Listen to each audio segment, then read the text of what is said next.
నమస్తే. సో మొన్న మనం చూసిన ఎన్టీఆర్ విగ్రహం దగ్గర నుంచి పవన్ కళ్యాణ్ ఎపిసోడ్ మధ్యలో దాని తర్వాత ఇప్పుడు ఇడుపుగాయితం అనే సినిమా మీద టైటిల్ మీద చెలరేగిన వివాదం.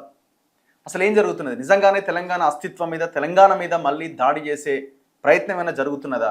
దీనికి కారణం ఎవరు? తెలంగాణ నాయకుల పాత్ర ఇందులో లేదా? ఇవన్నీ మనం ఒకసారి డిస్కస్ చేయాల్సిన అంశాలు. నా ముందు తెలంగాణ ఉద్యమకారుడు రఫీ గారు ఉన్నారు, మాట్లాడదాం. నమస్తే అన్న. నమస్తే. జై తెలంగాణ. జై తెలంగాణ.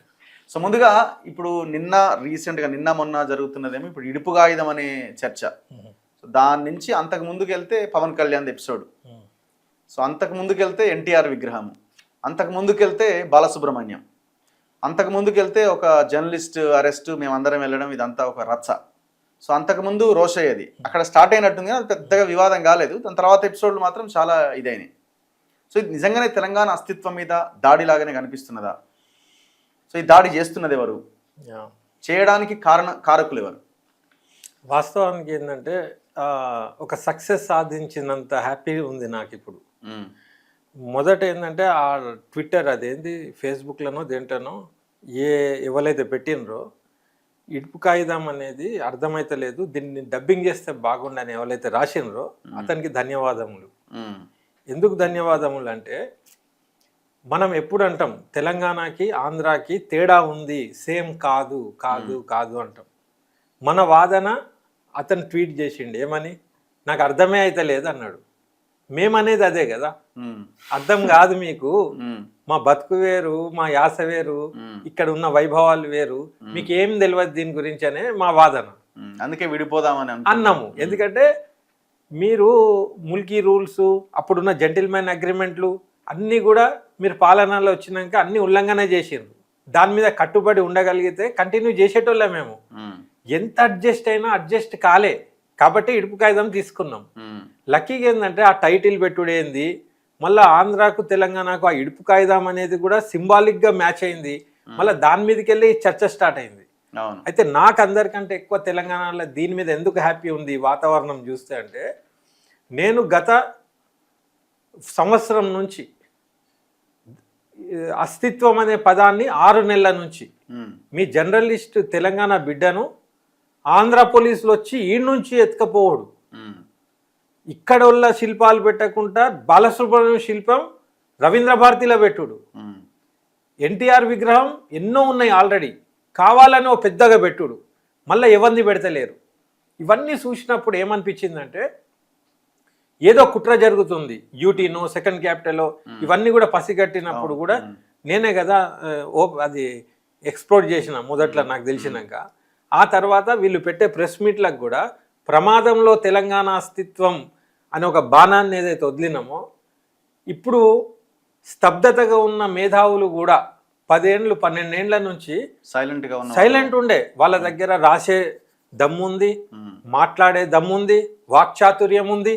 ఇట్లాంటి తెలంగాణ వారియర్స్ సైలెంట్గా ఉండిపోయినరు.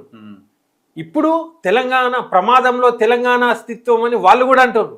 ఒక అయితే వేదికనే పెట్టేసిండు. అయితే యాజ్ అన్ ఇనిషియేటర్గా నాకు చాలా బేచైని ఉండే, ఏమని అందరు అనాలి దీని గురించి అని. మీ ఇంటర్వ్యూలోనే నేను లాస్ట్ ఇంటర్వ్యూలో కూడా అన్నా, ఏమని ఈ పార్టీకి అసోసియేట్ అయిన మేధావులు కానీ ఆ పార్టీకి అసోసియేట్ అయిన మేధావులు కానీ ఇప్పుడు తెలంగాణ అనేది మనం ప్రథమంగా ఉండాలి, పార్టీలు ముఖ్యం కాదు, అందరు ఒక వేదిక మీదకి వచ్చి ఫస్ట్ తెలంగాణను కాపాడుకోండి అని అని అని అని అన్నా నేను. ఇప్పుడు నా అవసరమే లేదు, ఎందుకంటే ఇనిషియేషన్ అయిపోయింది, అది ఇగ్నైట్ కూడా అయింది. ఇప్పుడు అందరూ పట్టుకున్నారు దాన్ని, నేను దాన్ని వెల్కమ్ చేస్తున్నా. స్తబ్దతగా ఉండే మేధావులు ఇప్పుడు ఏదైతే గొంతు విప్పుతున్నారో, ఈ గొంతు మీరు సచ్చేదాకా ఆగద్దు. ఈ తెలంగాణ వాదం అనేది చాలా గొప్ప వాదం. అంటే ఇప్పుడు దీంట్లో కూడా ఎజెండాలు ఉన్నాయి కదా. ఇప్పుడు గతంలో వినిపించని గొంతులు ఇప్పుడు వినిపిస్తున్న గొంతులు ఒక పార్టీకి అనుకూలంగా ఉన్నాయి, గతంలో వినిపించిన గొంతులు ఇప్పుడు సైలెంట్ గా ఉన్న గొంతులు ఇప్పుడున్న అధికార పార్టీకి అనుకూలంగా ఉన్నాయి. వీళ్ళు సైలెంట్ ఉన్నారు, వాళ్ళు మాట్లాడుతున్నారు. అంటే దాంట్లో కూడా పబ్లిక్ అనే ఎజెండా లేదు, తెలంగాణ అనే ఎజెండా లేదు, ఎవరికి కూడా లేదు. సో వాళ్ళ ఎజెండా వాళ్ళు నమ్మిన వాళ్ళు ఉన్న వాళ్ళకి సానుభూతిగా ఉన్న పార్టీలకి ఉపయోగపడడం కోసం మాత్రమే అని నా ఆలోచన. కరెక్ట్, మీ ఆలోచన రైటే. కానీ నేను ఎక్కడ ఆనందపడుతున్నా అంటే, వాళ్ళ స్వార్థానికైనా ఒక పార్టీని జాకీలతో లేపడానికైనా మళ్ళా తెలంగాణ అంశమే కదా మీకు యూజ్ అవుతుంది. మీరు ఫక్త్ రాజకీయ పార్టీ అని చెప్పి పేరు మార్చిండ్రు, ఇది ఉద్యమ పార్టీ కాదని చెప్పిండ్రు. తర్వాత కాళ్ళి పంటితో తీస్తాం ఆంధ్రలో ముళ్ళు అన్నారు. అన్నీ ఏమేమో చేసిండ్రు మీరు. తెలంగాణ అస్తిత్వానికి ఠేకాదారే మీరు అయి ఉంటే ఇవాళ మళ్ళీ ఆ చర్చ రాకపోవు, అప్పుడే చేయనుండే. ఇప్పుడు ఫర్ ఎగ్జాంపుల్ సినిమా ఉన్నది, ఇంకా పాలసీ తేలే. ఫిలిం డెవలప్మెంట్ కార్పొరేషన్ ఉట్టిగా అవార్డులు ఇవన్నీ ఆడ ఉన్నది తప్పితే తెలంగాణ బిడ్డలకు ఏం చేసిండ్రు మీరు? వీళ్ళే కష్టపడి సృజనాత్మకతోని ఒక టైటిల్, ఏది ఇడుపు కాగితం, ఎంత మంచి పదం, అది వినంగానే నాకు అబ్బా బాగా రోజులకి ఇనబుద్ధి అయిందని చెప్పి అక్కడనే మన మనసుకు తాకింది. అయితే ఇంకో మాట, ఇప్పుడు ఆంధ్ర పిల్లగానికి ఇడుపు కాగితం అంటే అర్థం కాకపోవచ్చు, ఆయనకు వాక్ స్వాతంత్రం ఉంది, ఆయన ఎక్స్ప్రెస్ కూడా చేయొచ్చు. ఆయన ఏమన్నాడు, దీన్ని డబ్బింగ్ కూడా చేస్తారా అని ఎటకారం కూడా చేయొచ్చు. దాన్ని మనం లైట్ కూడా తీసుకోవచ్చు. ఎవడైనా పెద్ద ప్రఖ్యాతి గెలిచినోడు ఏదన్నా పవన్ కళ్యాణ్ నీ అయ్య జాగిరా అంటే ఎట్లయితే రివోల్ట్ అయినామో అట్లా ఇంకెవడ అన్నా కూడా అవ్వచ్చు. కానీ ఆ చిన్న అంశాన్ని, ఆ చిన్న మనిషి ఎవడో పెట్టిన దానికి కూడా మీరు ఏ లెవెల్ అయితే రియాక్ట్ అయినరో అది అభినందనీయమే. నేనేమంటున్నా అంటే పోయిన 10 ఏళ్ళు అయితే రావు, ఇప్పుడు మళ్ళా మొదలు పెట్టినరు కదా, దీన్ని కొనసాగించండి. మళ్ళా పగ్గాలు పట్టే వాళ్ళన్న ఆపినా ఆపద్దిగా దీన్ని కంటిన్యూ చేయండి దమ్ముంటే. మళ్ళీ ఆపిన నాడు సమాజం మిమ్మల్ని గమనిస్తుంది. మీరు 12 ఏళ్ళు సైలెంట్ ఎందుకున్నారని ప్రశ్నించింది కూడా. సరే మేమే మిమ్మల్ని ఆహ్వానిస్తున్నాం సైలెంట్ ఉన్న వాళ్ళను. ఇప్పుడు ఈ ప్రభుత్వానికి కూడా అనుబంధంగా ఉన్న మేధావులు కూడా దీని గురించి మాట్లాడండి. మీకు ఫస్ట్ తెలంగాణనే ఉండాలి, తర్వాత ఏదన్నా ఉండాలి. అయితే నేనేమంటున్నా, మనకు ప్రభుత్వాలు వచ్చినాయి, రాష్ట్రం వేర్పడ్డది, ఇంకా మనం నిరాశతోని మమ్మల్ని హేళన చేస్తారా, మా మీద ఏడుస్తారా, మీకు అంత అహంకారమా, ఇది అవసరం లేదు. ఇక ఏదున్నా ప్రభుత్వంతో పని చేయించుకోండి. ప్రభుత్వాన్ని, మన ఉనికి, మన అస్తిత్వం ఏదైతే దాని గురించి ఉన్నదో, ఇప్పుడు తెలుగు అకాడమీ ఉన్నది, సాంస్కృతిక శాఖ ఉన్నది, ఫిలిం మినిస్ట్రీ ఉంది. దీంట్లో మీ పని ఏడుంది? దాంట్లో మీరు పోయి పని చేయనుండే, నీ అస్తిత్వం ఏందని చెప్పనుండే. ఒక నిఘంటు తయారు చేసి మన పదాలకు ఒక తెలంగాణ పదాలని చెప్పి ఈ పాటికి తెలంగాణ డిక్షనరీ ఉండనుండే. లేదు, అక్కడ ఏడా మన వైఫల్యమే. లీడర్లు రాజకీయంలోనే ఉంటారు, మేధావుల పని ఏముండాలి? ఇవి చెప్పాలి. లీడర్ చెప్పిన దానికి జీ హుజూర్ అంటే ఇదే గతి పడుతుంది. ఇప్పుడు ఏదో కామన్ మ్యాన్ వచ్చి అన్నంగానే మనం ఎంతైతే రేషంతో పోతున్నామో, లీడర్ దాన్ని ఆపే ప్రయత్నం చేసినా ఆగద్దు. ఆ స్ఫూర్తి తెలంగాణ రాకముందు ఉండే. నేను సాక్షిని కదా, తెలంగాణ వచ్చినాక అయిపోయింది. బాగా రోజుల తర్వాత ఇప్పుడు మళ్ళా చూస్తున్నా, ఒక ఆయన రాస్తుండు, ఒక ఆయన సూపర్ చెప్తుండు. ఇన్ని స్కిల్స్ మీరు ఎట్లా సైలెంట్ ఉండగలిగినారు?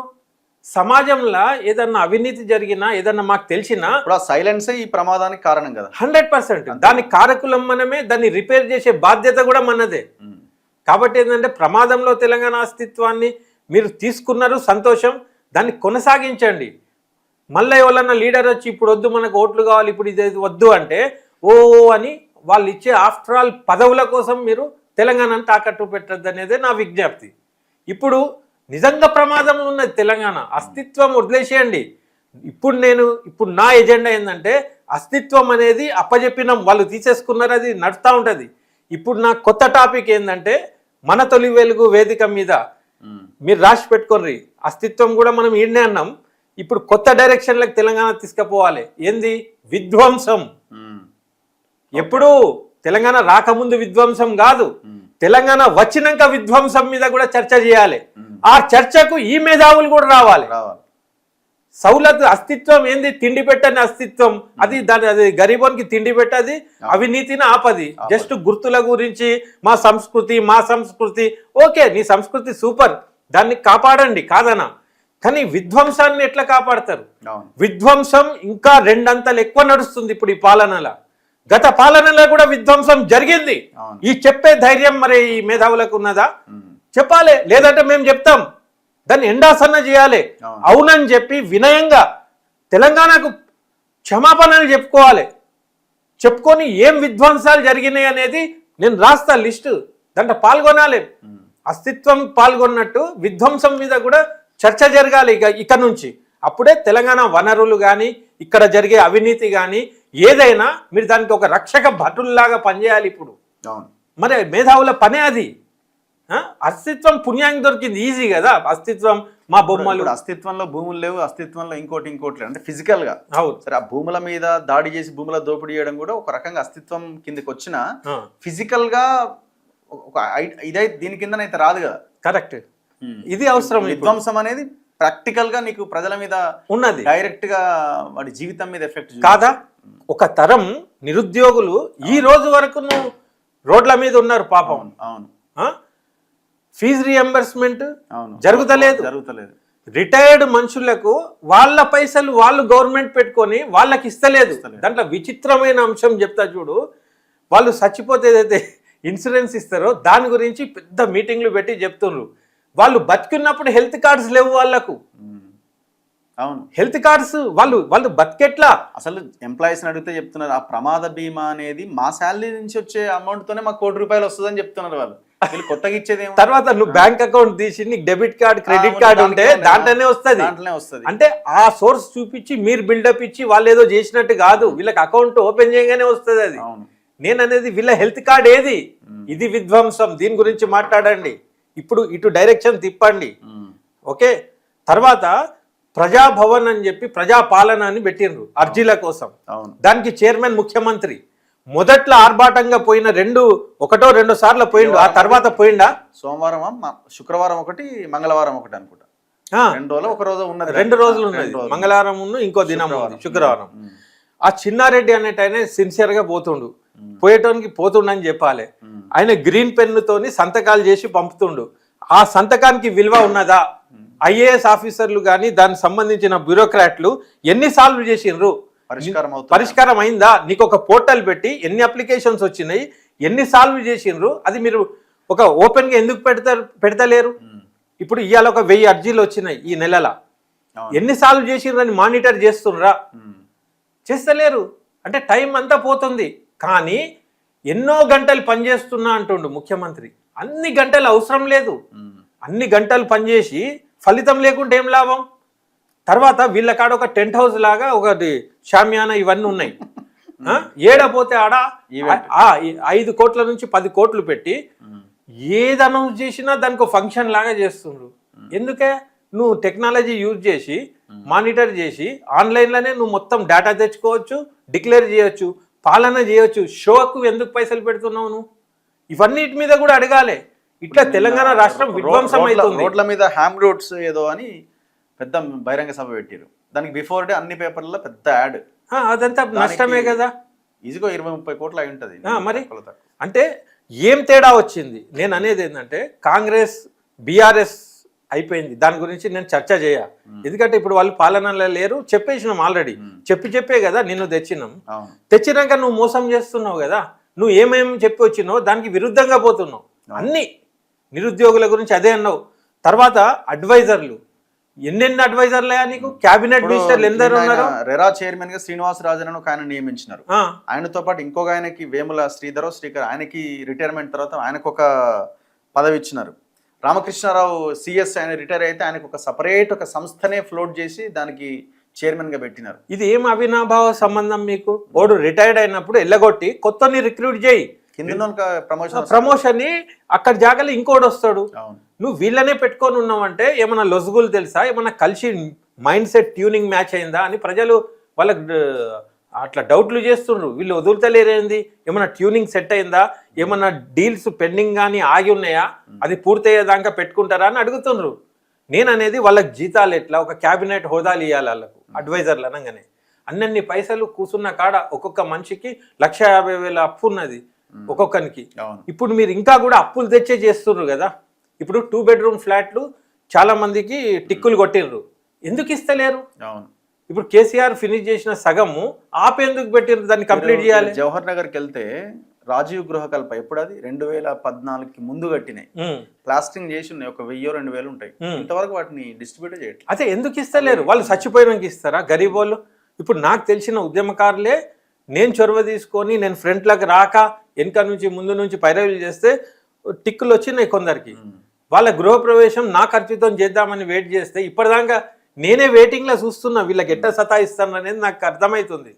అంటే వాడు చచ్చిపోవాలన్నా ఎప్పుడు ఇస్తారు మీరు? ఇప్పుడు ఆడు కిరాయిలు ఇచ్చుకోలేక పరేషాన్ల బతుకుతుండ్రు, నీళ్ళు వస్తున్నాయి, వర్షాకాలం ఇప్పుడు ఇప్పుడు మీ ఇందిరా మిన్లది కూడా మీరు చూడండి, ఆ, 5 లక్షలు ఏదో ఇస్తామంటున్నారు. 5 లక్షలు కూడా 3.5 విడతల వారికి ఇస్తున్నారు. మిగతా లక్షన్నర మొత్తం పెయింట్లు వేసి అంతా చేసిన తర్వాత కానీ ఇస్తలేరు. ఉమ్, అది అంతా చేయాలంటే నాకు 15 లక్షలు ఖర్చు పెట్టాల్సి వస్తుంది. మిగతా 10 లక్షలు ఏం నుంచి తేవాలి? కరెక్టే, అప్పే అప్పుతోనే ఇప్పుడు వీళ్ళంతా చేసేది అప్పుతోనే, అప్పే. తర్వాత ఈయన ఏమేమి చెప్పి అయితే వచ్చిండో అవి చేయకుండా కొత్త సృష్టించి దాని మీద నువ్వు ఎందుకు పడుతున్నావు? నిన్ను ప్రజలు అడగాలే, నువ్వు హామీలు ఇవ్వలే అంటే రాంగ్ డైరెక్షన్లో పోతుంది. సగం దినాలు అయిపోయినాయి, ఇంకా సగం కంటే తక్కువనే ఉన్నాయి. ఇంకా నువ్వు ఏమేమో అంటున్నావు, మాటలు, ఆ పబ్లిసిటీ, ప్రతి దానికి ఒక ఈవెంట్ చేస్తున్నావు, అయినా అదేం వర్కౌట్ అయితే లేదు. పైసలన్నీ బూడిదిపాలు అవుతున్నాయి. ఏమవుతుంది చెప్పు? ఏమన్నా దాంతో అబ్బా ఏం పాలన అవుతుంది అని ఎవడన్నా అంటుండా? ఏం అంటలేరు. అయితే ఇప్పుడు మీ అస్తిత్వం గురించి ఏదైతే అన్నారో, ఒక పార్టీని లేపనీకన్నా లేకుంటే మనుషుల ఆగక ఆక్రోషంతోనన్నా ఏదన్నా కూడా తెలంగాణ మళ్ళీ జాగృతం అవుతుంది. ఇప్పుడు మీరు చూడండి, మీరు అస్తిత్వం విధ్వంసం 2 అంశాలు తీసుకుంటే పవన్ కళ్యాణ్ ఎపిసోడ్ తో మనం కంపేర్ చేయొచ్చు. పవన్ కళ్యాణ్ మీ అయ్యే జాగీరా అన్నాడు అనేది అస్తిత్వం మీద దాడి అని అన్నాం. అదే పవన్ కళ్యాణ్ కోటి చెరువు 10 ఎకరాలు కబ్జా చేస్తే దాని మీద అది విధ్వంసం కదా. సూపర్. దాని మీద చర్చ ఏది? దాని మీద ఏ మేధావి చర్చ పెట్టాడు, ఏ పార్టీ నాయకుడు చర్చ పెట్టాడు? అవును, అక్కడ ఉద్రేకం ఎందుకు వస్తలేదు? కరెక్ట్. అంటే రాజకీయ నాయకులకు అనుబంధంగా వాళ్ళకు ఉపయోగపడే ఉద్యమమా సాలు చేసిన కాదు. అంతే. తెలంగాణ భూమికి ఇక్కడి పిల్లల భవిష్యత్తు కోసం చేయండి. దాంట్లో అస్తిత్వం అనండి, విధ్వంసం వదిలేసి బట్టి అస్తిత్వం వద్దు, అది రెండింటిని తీసుకపోరు మీరు. కానీ అస్తిత్వం కంటే ఎక్కువ విధ్వంసం మీద మాట్లాడుర్రి. ఇంకా కబ్జాలు కాబోతున్నాయి, జరిగిన కబ్జాలను కూడా వెలిక్కి తీయండి. దాని మీద ఎవరైనా ఐడెంటిఫై చేసి చెప్తే మేధావులు, ఉద్యమకారులు అందరూ దాన్ని స్పందించి దాని మీద పడండి, దాని మీద చర్చ పెట్టండి, దాని మీద రౌండ్ టేబుల్ కాన్ఫరెన్స్ పెట్టండి, ప్రజల వ్యాప్తి చేయండి. ఇది నా కొత్త మార్గం నేను అనేది. అంటే అవసరం కూడా ఇదే అవసరం. కరెక్ట్. కాబట్టి ఇంత మేధస్సు ఉండి, ఇంత రాతలు రాసి, ఇంత మాట్లాడేటోళ్ళకి ఈ విధ్వంసం ఎందుకు కనపడదు? సరే, కాంగ్రెస్ పార్టీకి అనుబంధంగా ఉన్న వాళ్ళని కూడా నేను అంటున్నా, మీరు మరి ఎందుకు సైలెంట్ ఉన్నారు? మీరు నేను అనేది ఒక్క చిన్న పదవి అంత పెద్ద ఉద్యమ స్ఫూర్తిని మూగజీవులుగా మారుస్తుందా? ఆ పదవి తీసి ఇట్లా పారేయండి, అది ఉద్యమ స్ఫూర్తి. అంటే మిమ్మల్ని ఆపేది ఏంది? మీ ఆవేశాన్ని, మీ రేషాన్ని ఆపేది పదవే కదా, చిన్న బిస్కెట్ అంతే. మీరు ఏదన్నా దందా చేసుకోండి. ఇప్పుడు ఒక ప్రొఫెసర్ ఉంటే ఆయన జీతం ఆయనకు వస్తుంది, ఇంకోటి ఏదో ఇంకో పని చేసుకుంటే ఆయన పని ఆయనకు వస్తుంది. నీ పాలనలా ఉన్నా కూడా ఆ పాలన చేసుకుంటే అడుగుట్లా తప్పేముంది? గట్టిగా అడుగుడు చేత కాకుండా డిప్లొమాటిక్గానే అడగండి. సైలెంట్ ఎందుకు ఉంటారు? మీరు డిక్టేట్ చేయాలి. తెలంగాణను తెచ్చిన వాళ్ళు మీరు, ఈ పార్టీలు ఉన్నోళ్ళైనా ఆ పార్టీలు ఉన్నోళ్ళైనా. ఇడుపు కాయిదాం అనే దాని మీద ఏదైతే శ్రద్ధ ఇస్తున్నారో, ఏదైతే చేస్తున్నారో అది అభినందిస్తున్నా. బాగా గేమ్ బాగా ఆడుతున్నారు మీరు. ఆంధ్రోళ్ళు పరిచయం అయిపోతున్నారు. ఇప్పుడు నాగార్జున కానీ, పద్మాలయ స్టూడియోస్ కానీ వీటి మీద అప్పట్లో కేసులు వేసిండ్రు, అవి ఎటుపోయినాయి? అది అదే అదే అది అటు ఇటు పోయినప్పుడు మరి మీరు ఎందుకు అడుగుతలేరు వాటి గురించి? అది కూడా కదా అస్తిత్వం, విధ్వంసం, మన భూమి. ఇప్పుడు ఈ విధ్వంసం చేసినోడు అదే అస్తిత్వాన్ని దెబ్బతీసే వాడితో చేతులు కలిపే కదా ఈ విధ్వంసం చేసిండ్రు. వాడు కూడా దాంట్లో భాగమే కదా. అవును, మరి వాడు కూడా మన అస్తిత్వాన్ని దెబ్బతీసినట్టే. ఇప్పుడు రాజకీయ నాయకుడు, ఈ పెట్టుబడిదారుడు ఒకటైనా మేధావులు మరి మీరు ఎందుకు సైలెంట్ ఉండాలి? ఇక్కడనే మీది ప్రూవ్ చేసుకోండి. ఇప్పుడు జరిగింది నేనేమన్నా అయిపోయింది, ఇప్పుడు మీరు మళ్ళీ బయటికి వచ్చిండ్రు ఈ అంశం పట్టుకొని, రాండ్రి, ఐ వెల్కమ్ ఇట్. ఇక మీరు బతికిన కాలం ఉన్న జీవితం తెలంగాణకు ఈ రకంగా అంకితం చేయండి అనేది నా భావన. తర్వాత ఇడుపు కాగితంతో ఆ ప్రొడ్యూసర్లు ఎవరు అనౌన్స్ చేసిండ్రో వాళ్ళు ఆంధ్రోళ్ళే, కాదని కాదు, మన పిల్లలు పనిచేస్తుండ్రు. కానీ కూసున్న కాడ ఒక సినిమా వాడిగా నేనేమంటున్నా అంటే, కూసున్న కాడ కోట్ల పబ్లిసిటీ అయిపోయింది. కానీ దాంతో ఒక చిన్న ప్రాబ్లం ఏమొస్తుంది, ఆంధ్రాలో ఎట్లా నడవదేమో అది వేరే సంగతి, కానీ తెలంగాణలో అయితే ఫుల్ సాలిడ్గా పబ్లిసిటీ అయిపోయింది. ఓకే, అది అక్కడ వాళ్ళు సక్సెస్ అయినరు. మరి ఆ ట్వీట్ కావాలని ఏమైనా పెట్టించి వీళ్ళ వీక్ పాయింట్ ఇదని రగిలిచ్చిండ్రా, లేకుంటే ఈ పార్టీ మళ్ళీ లేవాలని తెలంగాణ వాదం అవసరం అని తెచ్చిండ్రా, లేకుంటే సీమాంధ్రోళ్ళే మళ్ళీ ఏదైనా పోలరైజ్ చేసి జిహెచ్ఎంసీకి ఏమన్నా టార్గెట్ చేసిండ్రా? ఇవన్నీ ఉన్నాయి. ఎవరికి తోచినట్టు ఆ రకంగా వాడుకుంటున్నారు. నేను అనేది తెలంగాణ పదం కానీ తెలంగాణ గురించి కానీ అంత గొప్పది ఇక్కడ. ఒక తెలంగాణ వాదంతోనే స్టేట్ వేరైంది, వాడు ముఖ్యమంత్రి అయిండు, ఒక పెద్ద స్థాపన అయింది. అక్కడ మనుషులు చేసింది కాదు, ఆ వాదన పట్టుకున్నారు చూసారా? అది ఎప్పుడైతే మీరు తెలంగాణ వాదాన్ని వదిలేసినరో మీరు మళ్ళీ ఇంట్లో కూర్చునే పరిస్థితి వచ్చింది. వింటున్నారా? తెలంగాణ వాదం పట్టుకున్నంత కాలం అది నిన్ను కాపాడింది. 10 ఏళ్ళు పాలించినవు. ఇక మాకు తెలంగాణ మాది ఫక్త్ అనగానే నిన్ను కూడా పక్కన పెట్టినరు. మళ్ళీ నువ్వు తెలంగాణ అను, మళ్ళీ రావచ్చు. తెలంగాణ అది అనేది మ్యాజిక్ అది. కాబట్టి ఏంటంటే ఇడుపు కాగితం అనే పేరు పెట్టినోనికి కూడా అభినందనలు. మంచి పేరు పెట్టిండు. తద్వారా ఏమైంది, ఇడుపు కాగితం సగం సగంలో ఉండే. ఎట్లుండే అంటే తల్లాక్ చేసుకున్నాయి 2 స్టేట్లు. కానీ అక్రమ సంబంధాలు రాజకీయ నాయకుల మధ్యలో, పెట్టుబడిదారుల మధ్యలో ఇడుపు అయినా కూడా అప్పుడప్పుడు కలిసి అంత అక్రమంగా చేసుకునే వ్యవహారం ఉండే. ఇప్పుడు ప్రజలు నిజంగా ఇడుపు కాగితం చేసుకోవాలి. ఇప్పుడు మేధావులు దానికి సహకరించాలి. అంతే. నెక్స్ట్ ఇంకొక అంశం మనకు ప్రధానంగా మొన్న ఇవాళ నితిన్ నబీన్ బీజేపీ జాతీయ అధ్యక్షుడు తెలంగాణకు వచ్చిండు. ఆయన ఇచ్చిన ఒక స్టేట్మెంట్, బెంగాల్ తరహాలోనే బెంగాల్లో చేసిన పోరాటం లాగానే తెలంగాణలో కూడా మేము పోరాటం చేస్తాం, ఇక్కడ అధికారంలోకి వస్తామని. ఏమైనా ఛాన్సెస్ కనిపిస్తున్నాయా బీజేపీకి? అంటే వాళ్ళు ఇంకొకటి ప్రధానంగా ఆయన ఫోకస్ చేసింది, రేపు జిహెచ్ఎంసీ 3 కార్పొరేషన్లు మనమే గెలవాలి అని. అది మినీ సంగ్రామం కాబోతున్నది. ఆల్మోస్ట్ 150 డివిజన్లు 300 డివిజన్లు చేసారు. సో పెద్ద పోరాటమే జరగబోతున్నది. అంటే ఆల్మోస్ట్ తెలంగాణ ఎలక్షన్ కిందనే చూడాలి మనం దాన్ని. సో దాని మీద వాళ్ళు ఫోకస్ చేసినట్టు కనబడుతున్నది. అయితే నాకున్న అవగాహన సిన్సియర్గా చెప్పాలంటే వాస్తవానికి ఏంటంటే అన్ని పార్టీలు ఏవైతే ఉన్నాయో, కొన్ని బయట నుంచి కొన్ని లోపల నుంచి, అన్ని బీజేపీకి అనుసంధానంగానే అయిపోయి ఉన్నాయి ఆల్రెడీ. బీఆర్ఎస్ అయినా కాంగ్రెస్ ఇదైనా. ఇప్పుడు బీఆర్ఎస్ లాంటి పార్టీ మొదట్లో కలవకున్నా ముస్లిం ఓట్లు పోతాయని తర్వాత కలిసే అవకాశాలు ఉంటాయి. ఓకే. ఎందుకంటే ముస్లిం ఓట్లు మళ్ళీ మిస్ అయితే అది రావు. దానికి ప్రూఫ్ ఏంటంటే గత ఎలక్షన్లలోనే అంత బీఆర్ఎస్ కి ఒక్క ఎంపీ ఎట్లా ఉండదు, ఆడ పట్టుకోవాలి. తర్వాత అక్కడ ఏ బిల్లు పెట్టినా వీళ్ళు టైం పోయి ఓకే చేసిండ్రు ఆడ. కాబట్టి ఏంటంటే బీఆర్ఎస్ హస్తాలలోనే ఉన్నారు. ఎందుకంటే వీళ్ళ బలహీనతలు ఏమేమి ఉన్నాయో బీజేపీ పార్టీ బలహీనులను అక్రమాలు చేసి నిందలు ఉన్నోళ్ళతోనే రాజకీయం చేస్తుంది దేశంలో. అయితే ఇక్కడ అందరు కూడా ఏడనో ఒక ఆడ ఇరికి ఉన్నారు. కాంగ్రెస్ చెప్తా. అయితే ఇప్పుడు ఇక్కడ 2 ఉన్నాయి ప్రస్తుతానికి. ఇప్పుడు ఇంకొక ఆమె కొత్త పార్టీ పెట్టినా ఏదో పాపం ఆమె పరిశానలోనే ఉండి నానా తంటాలు పడుతుంది. అది బీజేపీ ఖాతాకే పోతుందేమో చెప్పలేము. అట్లా పబ్లిక్ అనలైజ్ చేస్తుండ్రు అట్లా. తర్వాత బీఆర్ఎస్ది ఇది చెప్పిన దాంట్లోకి వెళ్ళి బీఆర్ఎస్ని రోజు తిట్టేటోళ్ళు కూడా మళ్ళీ బీజేపీకి అనుబంధంగానే ఉన్నారు. తర్వాత కాంగ్రెస్ల మెయిన్ పొజిషన్లో ఉన్నోళ్ళు కూడా వాళ్లకు కాంగ్రెస్ వాదులు వాళ్ళకు నిబద్ధత అస్సలు లేదు. ఇప్పుడు మీరు క్యాబినెట్ మినిస్టర్సే చూడండి, ఎక్కువ శాతం మంది కోర్ కాంగ్రెస్ ఐడియాలజీ లేనోళ్ళే. వాళ్ళు ఎటైనా పోవచ్చు. మొన్న వాళ్ళది ఇప్పుడు బీఆర్ఎస్ 0 ఎంపీ సీట్లు అయినా వీళ్ళది కూడా 8 కదా. 8 ఇద్దరు కలిసే ఇచ్చింది కదా. అంటే దీని అర్థము బీజేపీ ఆల్రెడీ వాళ్ళ ఆత్మ వచ్చి ఉన్నది. ఏదో రాబోతుంది ఏదో జరగబోతుంది కాదు. లక్ ఏంటంటే ఈ ఇడుపు కాగితం అనే అంశాలతో ఏదైతే లొల్లి స్టార్ట్ అవుతుందో తెలంగాణ వాదమే బీజేపీని కూడా ఆపుతుంది. ఓకే, 100%. నేనేం ఎదురు చూస్తున్నా, ఇప్పుడు మల్లన్న లాంటి వాళ్ళు వీళ్ళు కూడా పాపం నిరంతరంగా కష్టపడుతుండ్రు. బీసీ వాదం అనుకుంటా రాత్రి పగలు ఏదో చేస్తుండ్రు కదా. ఇప్పుడు క్రాంతి దళోళ్ళు కూడా ఏదో పార్టీ పెడతామనే ఉత్సాహంతో అటు ఇటు తిరుగుతుండ్రు.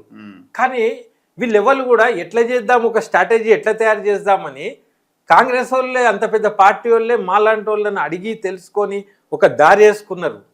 దీపదాస్ మున్షి లాంటి వాళ్ళు కూడా ఇంటింటికి వచ్చి సివిల్ సొసైటీ వాళ్ళను కలగలుపుకొని అసలు కాంగ్రెస్ రావడానికి కారణం కాంగ్రెస్ గానే కాదు, రేవంత్ రెడ్డి అస్సలు గానే కాదు, సివిల్ సొసైటీని 100%. అక్కడ ఆ ప్రభుత్వం మార్పిడికి కొత్త ప్రభుత్వం రావడానికి కూడా తెలంగాణ వాదం ఉన్న సివిల్ సొసైటీయే పనిచేసింది. ఇది దీంట్లో డౌటే లేదు. గెలిచిన తర్వాత రాజకీయం వాళ్ళకి ఏం తెలుసు, వాళ్ళు ఉట్టిదే అని లైట్ తీసుకొని వాళ్ళకు కూడా మోసం చేసిండ్రు. వీళ్ళు ఏందనేది వచ్చే ఎలక్షన్లో గ్యారంటీ చూపిస్తారు. అయితే నాలాంటి వాళ్ళ ఆలోచనలు కానీ మాలాంటి వాళ్ళ మాటలు కానీ రాతలు కానీ ఒక ప్రత్యామ్నాయం ఆడ రెడీ ఉంటే వాళ్ళకు 100% యూజ్ అవుతుంది. ఇప్పుడు బీఆర్ఎస్కు అనుబంధం ఉన్న మేధావులు కూడా బీఆర్ఎస్ని లేపే కృషి కూడా ఈ ప్రత్యామ్నాయంకి యూజ్ అవుతుంది తెలియకుండా. కానీ నువ్వు పక్క పార్టీ అనుకుంటా ఇట్లా అట్లా వద్దు, సూటిగా మాట్లాడి అవును మేము బాజాప్తా వస్తాం పాలిస్తామని గట్టిగా చెప్పుకుంటూ ఆర్యాపార్ చూసుకుంటామనే ధైర్యంతో కాన్ఫిడెన్స్తో రావాలి. మాకు ఇదేం లేదు, మాకు అదేం లేదు, మేము వాళ్ళం చేస్తాం అట్లుండద్దు. సూటిగా చెప్పాలి. ఏ ముఖ్యమంత్రి అయినా మీరు చూడుంది ఎక్కడైనా సూటిగా చెప్పి వాడి డిటర్మినేషన్ చెప్పిన వాళ్ళే పాలనకు రాగలిగినారు.